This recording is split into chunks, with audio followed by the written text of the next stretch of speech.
I didn't know that you would do the tongues, and that's why I didn't ask you. You do pick up all the time. I'll remember next time. Right, darling? Yeah. Get yourself comfy. Yeah. I'll go and rustle the troops. Let's start first of all.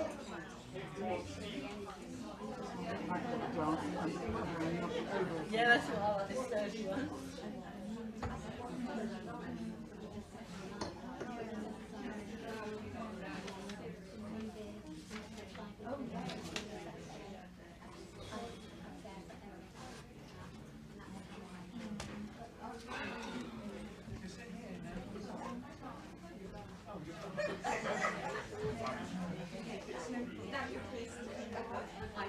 Right, everybody, are we ready? Are we alive? Can somebody answer me? Thank you. You keep this energy up and keep this energy going.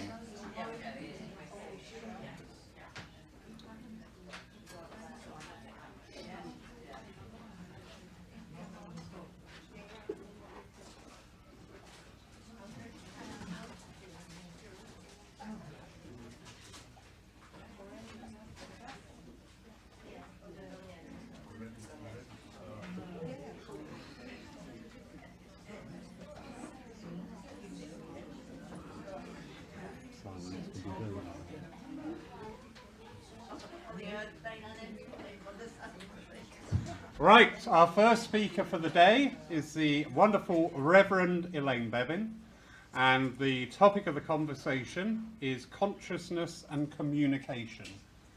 So the format for the talks is each of our demonstrators will deliver their talk. There is a time for questions and answers, and we actively encourage that because nobody learned anything without asking questions, and no question is daft if you don't know the answer. Elaine. Thank you. I'm sure you'll all be able to hear me because I'm not a quiet person. What I lack in height, I make up for in sound. And as Laurie said, my topic I want to share with you is consciousness and the practice of communication. So I hope I will challenge some of your ideas. We understand that there is so much more to this world than we truly appreciate, and that the reality is far more complex than we are able to experience with our physical senses alone. Everything starts with consciousness, with a sense of being aware. Consciousness is the subjective experience of the mind that allows us to perceive, to think, and to feel. We are sentient beings that have an awareness, which we can move into an expanded consciousness through the practice of meditation and psychic and mystical experiences. This enables us to experience that we are at one with the universe, the multiverse, and every single thing that exists. This is known as our supraconsciousness, which takes us outside our normal reality to enable us to sense, appreciate, and understand the more subtle energies that constantly surround us. When we die, we know that we no longer have a physical body, but we also understand that our departed loved ones can continue to communicate with us in certain situations. When we look at how communication occurs after death, we have to focus on the mind as the facilitator, not the brain, as that organ no longer exists. Some scientists argue that because consciousness is a non-physical energy, it may well exist without the brain, as the brain is only acting as a mediator or receiver for consciousness. Along with consciousness after death, we also retain our intelligence, our perceptions, our views and our attitudes, whilst we remain close to the earth's dimensions. However, we know that the soul is on an eternal journey, and we understand that the departed spirit will ultimately be progressing to higher levels of knowledge and wisdom as it experiences each incarnation and develops a greater understanding of the part it is playing in the divine plan. As the soul gains in understanding, so it is able to access higher and higher dimensions, where information regarding the past, the present, and the future potential is available. Eventually, the soul will be able to raise its vibrations to such a level that it will connect with the divine source, where the physical dimension will then no longer hold any attraction for it. Many scientists accept that consciousness is an energy, a profound, powerful energy that we broadcast with our thoughts, our emotions, as well as our voice. This is a field of energy that connects everything, and what human beings think collectively can actually be measured, because thought is known to be a particle of light. With consciousness, we can communicate to and receive information from anywhere in the entire universe. Distance does not matter. Our thoughts are broadcast into that global energy field, and what happens in one part of the energy field influences other parts of the energy field in the exact same instance, whether we are consciously able to register that or not. Ramadan, the guide of medium Ursula Roberts, tells us that the language of the spirit is the language of thought. And when we return to the spirit world, thought is used more and more directly to communicate information to other spirits. However, when we first pass to spirit, we do need some guidance in how to use the power of thought, now that we no longer have a body or a voice, so that we are then taught how to think correctly and constructively in order to prevent us wasting our energy by thinking thoughts of hopelessness and despair. When a spirit wishes to pass information and communicate with other spirits, they simply think of the issue, and that information then flows throughout the energy field of that particular dimension, so that all the spirits at that level are aware of the matter at hand simultaneously. Now, conversely, when our loved ones want to communicate with us in the physical dimension, they often have to wait for us to be in a state of rest, calmness, be quiet, be still, or when we're no longer grieving their loss, before we can register their subtle energy and thoughts. Now, mediums have to train their thoughts and consciousness and the subconscious mind in order to effectively communicate with spirits. The medium needs to be in a state of heightened awareness, but calm and centered, and sending out their positive intention to communicate with the spirit world. The medium's state of mind or health can adversely affect this communication process, so they learn to develop a process of attunement by which they quicken and raise their vibratory rates of the physical mind and body until they are able to reach the energy field of the communicating spirit. Now, unfortunately, the spirit, conversely, has to slow and lower their energy vibratory rate in order to get closer to us in this dense field of energy that we call the physical world. During communication, the medium allows the information to filter into their subconscious mind, where their role becomes one of interpreter. Now, the spirit communicators are incredibly useful at their job because they try to prompt the mediums by using something in their life, their experiences, their memories, in order to get the information across to the loved ones.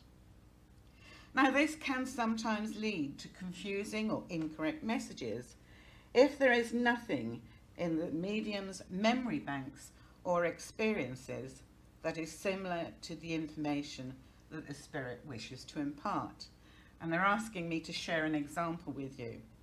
I have a student who has had an internal defibrillator in his heart since he was a child, so that if anyone comes through with a cardiac issue, he's immediately able to recognize those symptoms.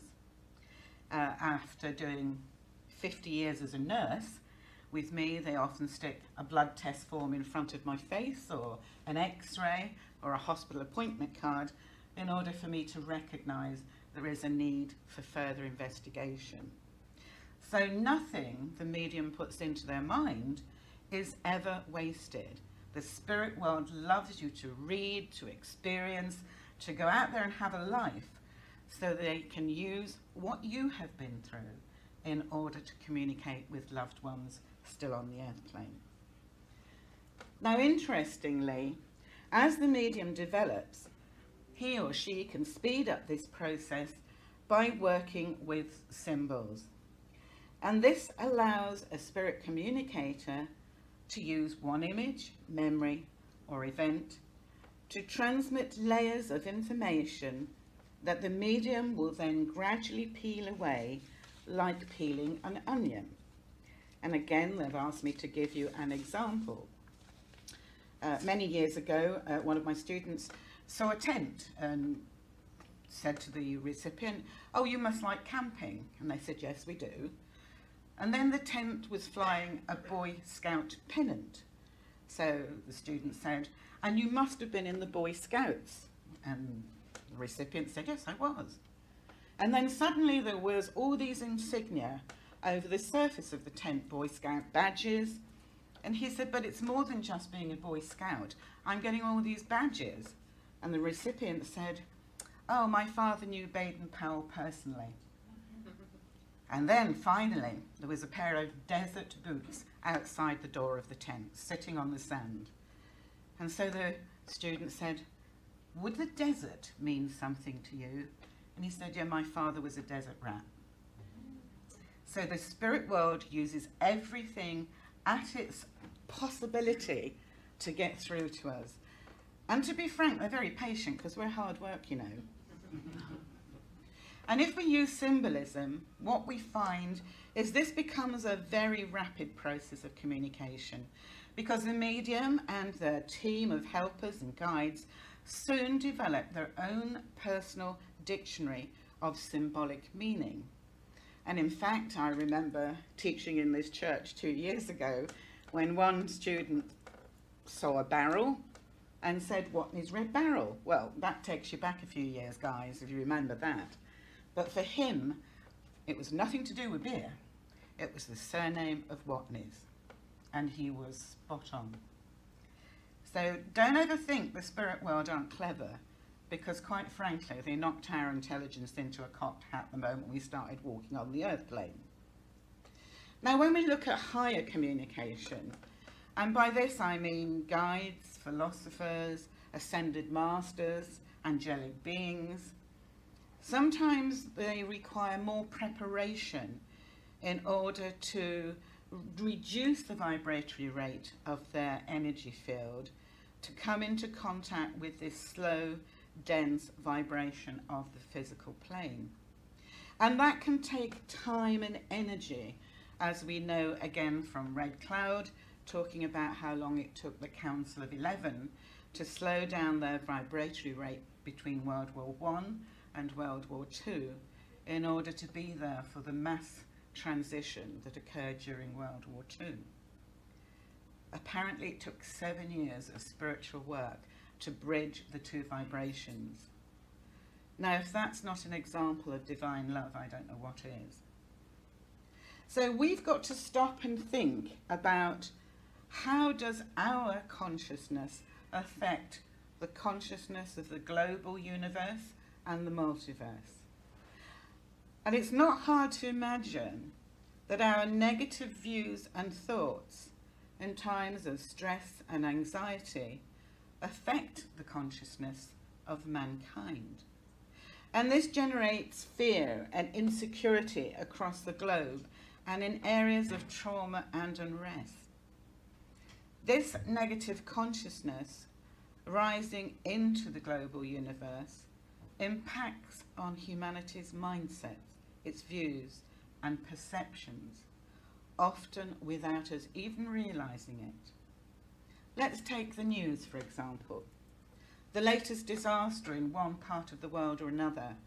First reaction watching the television, oh dear, that's so dreadful. Oh, I'm so glad I don't live there. How awful. Not, let's send some light. Let's send some love. Let's raise our vibration, because that energy will be used. Please never ever doubt that. So what I'm going to pose for you today is a question about how you think. I want you to think seriously about what you communicate into the global consciousness on a daily basis. Is it fear, anxiety, despair, sadness, anger, or something worse? Or are we truly able to link with that global consciousness and send out love, peace, understanding, enlightenment, and healing to the world? Now, if your answer is the latter, then I want to congratulate you on your personal mediumship and your power of communication, because you are already doing work for the spirit world. And that brings me to the end of my talk.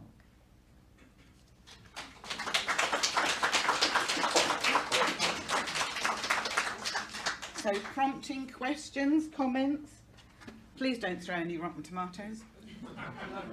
Yes, sir. You mentioned a period of 7 years between World War I and World War II. Can you sort of elaborate on that? I wasn't...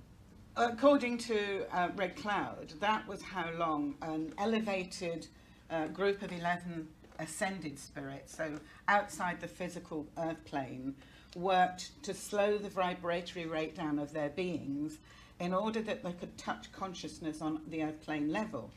And I know from about the 1930s onwards, we were seeing some very gifted physical mediums on the earth plane working towards raising their vibrations in order to act as voices for the Council of 11. But they said it took the spirit world 7 years of slowing everything down. Now that's 7 years of earth time. Probably in their eyes it went in a flash, because time does not hold the same bearing in the spirit world as it does here on the earth plane. So it's a little bit of the science that's not so easy to grasp. But even today we find scientists are recognising that time and space aren't what we thought they were. Any other thoughts?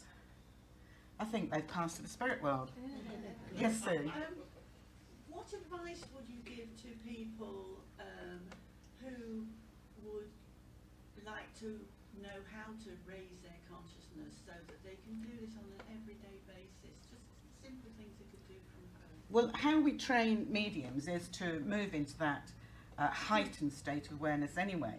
So you're learning to be centered and calm, but also hyper aware. And it's the feeling when, doesn't matter where you are, suddenly you know you're separate from the physical space around you. You're conscious that it's there, but you're no longer taking note of it. And when you're at that level, and that's only one level, I need to say to you, I think Red Cloud talked about 11 known levels of vibration.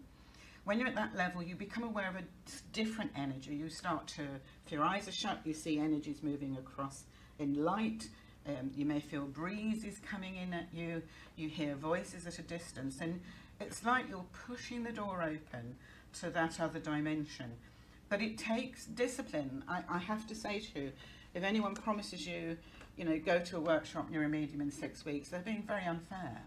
Because we're talking about particularly mediums of the past who spent all their life developing, and you never stop. And I know dear Mark is agreeing with me, because our mediumship changes all the time, doesn't it? All the time. So just as you learn to master, and I say that very loosely, one level of consciousness, so they're already preparing your vibration for the next level. And the way to test that is looking at your physical life. You no longer gel with certain groups of people. They've moved out. Then even looking at the physical body, your taste for food and drinks alter.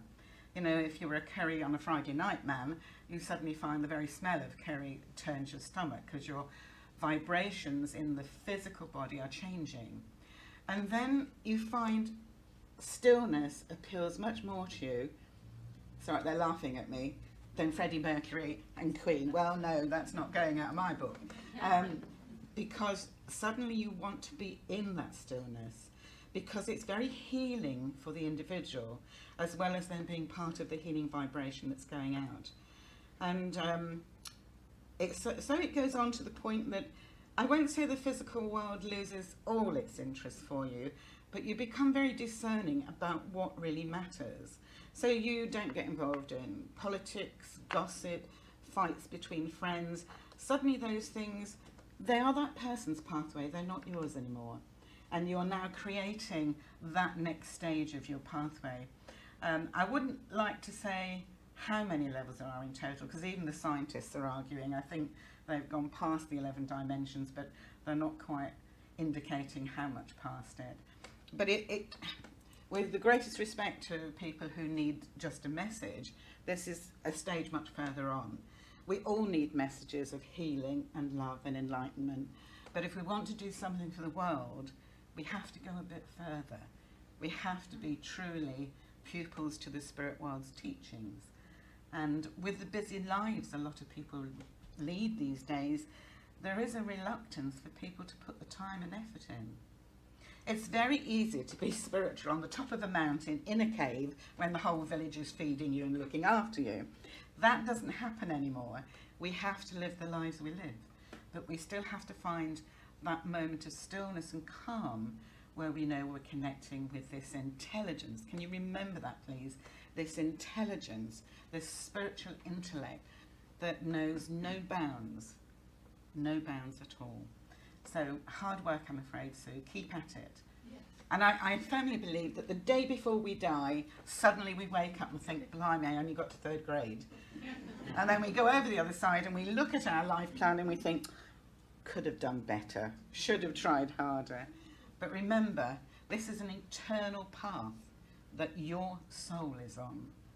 And so it does get time and time again the chance to do more, to be more, and to generate more power in this world. This is just the start, ladies and gentlemen. It's a marathon. And please don't ask me how long it takes. If it took billions of years to get to this point, I haven't got the possibility of guessing, because time means nothing to the spirit world. Absolutely nothing. That's why when Laurie's around, we still see dinosaurs, isn't it, Laurie? So I'm saying you're at the start of your journey. Please enjoy it, but please put effort in. And if you fall at the first milestone, so what? Pick yourself up, go forward, because there's always the energy of the spirit world waiting to take you forward, waiting to take your hand. There is nothing the spirit world wouldn't do for us. And I'm not saying that with any sense of ego. if you ever go out of body and feel the love that you are surrounded by, it makes it very hard to come back. Very hard. Because the energy they create through love is so powerful. As my friend's laughing behind me, my spirit helper, he's saying it gives you a better high than sex, drugs, and rock and roll. So there you go, something to really look forward to. Okay, now I'm aware I finished earlier than usual, Laurie. Any other questions? Or Absolutely fine. yes? Sense our body is very fluid. So, Speaking of intelligence in the spirit world, as we've known people in the physical world here, whether it's relatives or friends, and we know them to be of a certain intelligence level here, when they pass over to the spirit world, do they have their higher intelligence? So when we communicate with them there, are they giving us different intelligence to what we had to hear from them? that's quite an interesting point because people still confuse spirit with soul. Now, all the intelligence is actually encompassed in the soul. The spirit has each experience, which adds to the total of the soul's understanding. So it depends whether they're still linked to the spirit body closely. And, you know, I can only offer you my understanding. I can't give you a guarantee on this. It's when you touch soul level, then you're talking about divine intellect, because it has that essence of the God force in it, the soul. And as it's learning each lesson, it's almost like it's marking off maths, English, history. Each lesson is giving it another facet to its understanding of the divinity that is within it. So it depends where you are. Souls have a certain level of intelligence, don't doubt that. But when we first pass, we retain so much of our physical experiences that you'll be talking to the person you lost. It's only as they evolve that there'll be less and less of the person you lost, more of the spirit within, and eventually the soul within that. So I don't know how long that takes. But, you know, people say things like, well, my father's been gone 20 years and he never comes through. Maybe he has transitioned so far up that ladder of intellect that he doesn't need to come through. You need, on the earth plane, because we love to be recognised, we love to be healed and experience again that familial connection, but it depends on the lesson the soul was attempting to achieve. And none of us know what another soul is attempting to achieve. You might get little snippets of information, because if you see patterns occurring in life after life after life, that's telling you your spirit is looking for that particular lesson, to bottom it out, to move it on, so that's one less to worry about. And that gives the soul, again, another facet of understanding. So the soul has full intellect, full intelligence, full divinity. The spirit is the thing that's doing most of the active learning. It confuses the heck out of people, I'm afraid. And you will always find a divergence of opinion. So all I can give you is my understanding. And it may not be the last one you hear. Because as we learn, so our understanding changes. And what I believed 50 years ago is very different from what I accept now. I'll tell you a little story, just to sidetrack.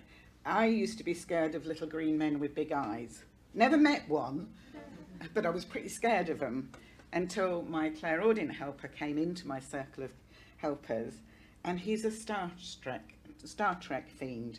So suddenly I found that space was interesting, because when I got nervous, he used to give me a lightsaber. He'd go, "May the force be with you, dear." And so he'd make fun of my fears, my nervousness. And so now I don't care what shape you are. I don't even care what level of intelligence you have. You're on a pathway learning, whether you're from Earth, I don't know, outer Mongolia or outer space. You're learning to live, to experience. And I respect your journey in the way I hope you respect mine. So, be interesting to see what happens next. So when that UFO hovers over the church, you'll know they've come for you. The mothership is about overdue for 2 years.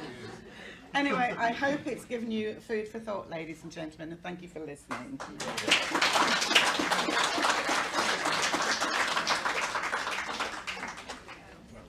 Thank you, dear.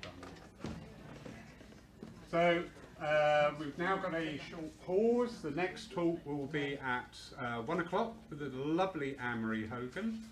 So use this to chat amongst yourselves. If you wish to purchase any teas, coffees. Those of you who have just joined us, if you wish to order your lunch up front, so it's ready for you at 2, please do. Yeah, so just enjoy. Thank you. Very much. Interesting. Yes, Elaine. I thought it was so long.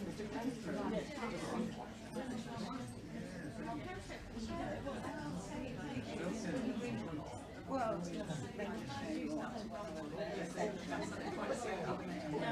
like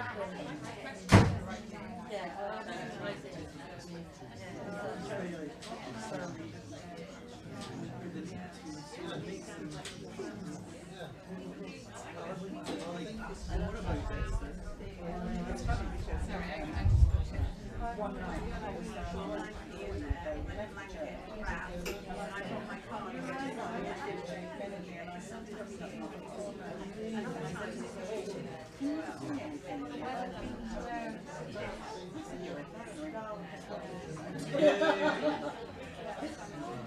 because I have no idea what's out there. Just wait and see.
Especially when you say it's eternity of these dissolve, that feeling all around feels like everything's drying up, coming to an end.